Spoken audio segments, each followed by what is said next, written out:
Hi, welcome to the Blanton's Art Where You Are studio. I'm Monique O'Neil, Museum Educator for Family and Community Programs.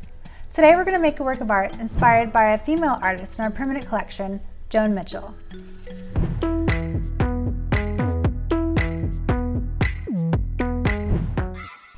JoanMitchell was a leading American abstract expressionist painter. Mitchell's vibrant and gestural paintings often expressed her remembered feelings about specific places, describing her works as remembered landscapes, like this painting in our permanent collection titled Rock Bottom, conveying Mitchell's summer spent on the Long Island shores. Now to make her work, you're going to need the following materials. Some cardboard or newspaper.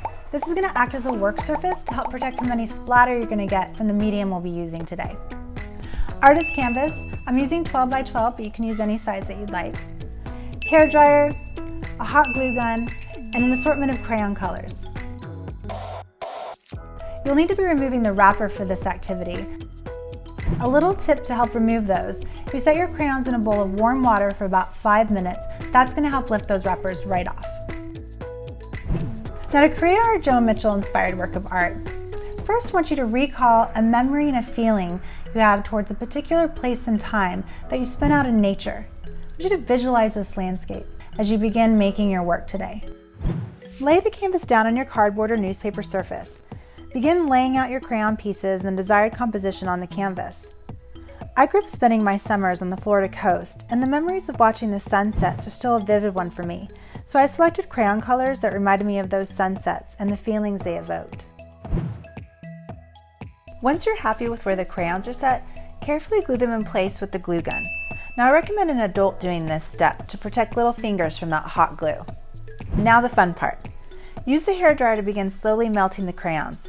This is another step that you may want to help out with if you're working with a younger child. Begin by focusing on one area of the canvas at a time. Experiment with the air settings as if they were each a different type of paint stroke, producing heavy thick marks, very thin and runny drips, and paint strokes that look almost straight out of the tube.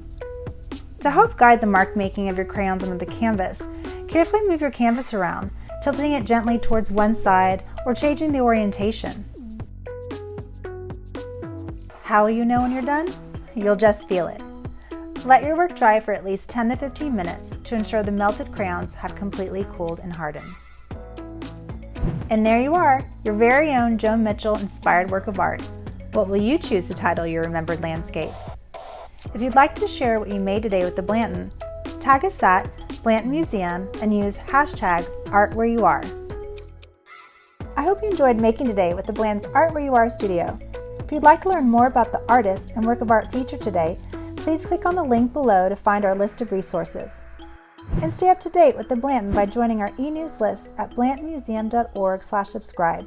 And find more activities and resources to Museum from Home at blantonmuseum.org/museumfromhome.